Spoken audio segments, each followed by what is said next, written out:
anytime, feel free to ask.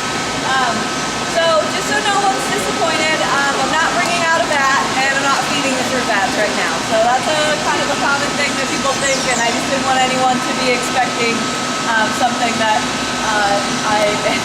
I'm just here to chat. So basically I can just talk about our fruit bats in general, and then if you guys have any questions along the way, feel free to jump in, no big deal. We have giant Indian fruit bats. We have 5 of them. We have all girls. We do not have boys. That is because we have no way of controlling their breeding up there. So we could have 5 bats and end up with 50 bats. So we used to have boys and girls. I get a lot of people in here that want to know where the big, large group of bats went. We had boys and girls and ended up with 58 fruit bats. And that's a lot of food to feed, so it gets rather expensive, but also the sheer weight of those bats was pulling the trees down. So we decided we kind of need to make a decision. So we caught up all the bats and separated males and females and just contacted zoos all over the country, seeing who was interested in the bats. They kind of went all over the place. A big majority of them went to the Bronx Zoo in New York. But we do have 5 girls. They're all up in this tree up here. They had a rough week last week because their tree that they usually hang out in had to be cut down. That is because the roots were growing into our lake here and cracking the lake. So that is also why the lake is empty. We are in a bit of construction in here. So the bats just had to scoot over, which doesn't seem like a big deal, but they didn't like it. So they're in this tree where the sun is right now, makes it really hard to see. The best way to see them is when you come around the corner of the path. There's going to be a bench. Go to that bench and turn around and look up, and I promise you'll see them. They are up there. They are one of the largest species of fruit bats. They're on average about 30 pounds. So they are pretty big. Here they're fruit bats, so they eat fruit. So here they get apples, bananas, papaya, cantaloupe, romaine, lettuce, kale. They get sweet potato, carrots, and grapes. I think I got it all. In the wild, they primarily eat figs. But I don't know when the last time you've been in the grocery store, but you've seen figs. They're not very common here in Kansas, and when you do see them, they are quite expensive. So they do get different stuff here. I actually found some figs at the Whole Foods here a couple months ago, and I bought a little bundle just thinking, oh, this is going to be so fun for fruit bats.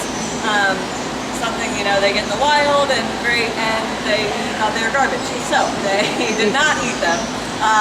There are actually little teeth marks in it, and they bit it, and they were like, so they're perfectly content getting what we give them there. So they seem fine. But the best time to see them active here is actually first thing in the morning. I feed them anywhere between 9:30 in the morning and 10 o'clock. They are nocturnal, but I feed them in the morning because we don't leave food out in this building at night. We try to keep the pest stuff down, roaches, mice, that kind of stuff. And that kind of stuff is going to come out to eat at night.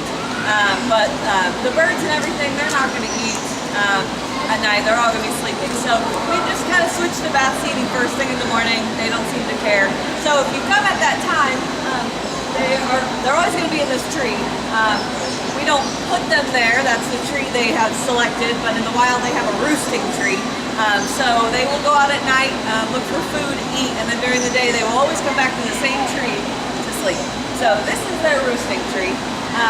So I think they chose it for a couple reasons. One, it's one of the tallest trees in here, and they just want to be up as high as they can get. But also, it's a direct route to where I put their food. So I think that's the other reason. So when you come around this corner, you're going to see some ropes that kind of come down to an area over here with some wooden poles. That's where I put their food. So when I put it out, it takes them a couple minutes to, well, they like for me to leave. They don't like me to be back. But once I leave, they'll start coming down the ropes and they'll fly down and they'll come and watch them eat, all kinds of stuff like that. So if you ever want to see them really active, come in the morning. But yeah, it's pretty fun. We cut their foods into chunks, so they walk away with like a big piece of banana in their mouth. It's very cute. they're perfectly capable of ripping the fruit open themselves. They'll actually take like their thumbnails. So if you picture their wing, it's actually a hand. So that big thumb there is a main one they use to climb around, and they'll actually like shred like the peel of the banana. But we cut it up for them to reduce any kind of fighting that we might have. There are dominant bats and bats lower down on the totem pole. So in order to keep them from squabbling with each other, or the more dominant bats not letting the other ones eat, we cut it into pieces so they can just grab a piece and fly away. I also can't keep the birds from sharing. So birds like to come and help themselves as well. So the bats and the birds have to share. But yeah, so it's kind of really hard to see them right now. But I do promise they're up there. Does anybody have any questions? If you want to know what they feel like, I have touched the fruit bats. Their fur, part of them, is kind of like a wiry-haired dog. It's soft, but it's kind of coarse. And their wings is really hard to describe. It's very soft. The wings are paper thin. But kind of the best description is if you blow up a balloon and pop it, latexy, soft feeling. But they're really, so that's the best description I have. But they're still very soft. Vampire bats are actually even softer. They feel like velvet. And I am getting ready to feed the vampire bats in a little bit, so by the time you guys make it down to the cave, they'll probably be eating. Nobody has any questions. That's kind of my little chat. So. And I'll be here for a moment, but I am in here 5 days a week, so if you ever see me, feel free to come talk to me, pick my brain, ask me questions. Or if you have bird questions, I can answer those. More general zoo questions, but you'll start to lose me a little on that one, because I don't really leave this building very much. All right, awesome. You guys have a good day. Thank you.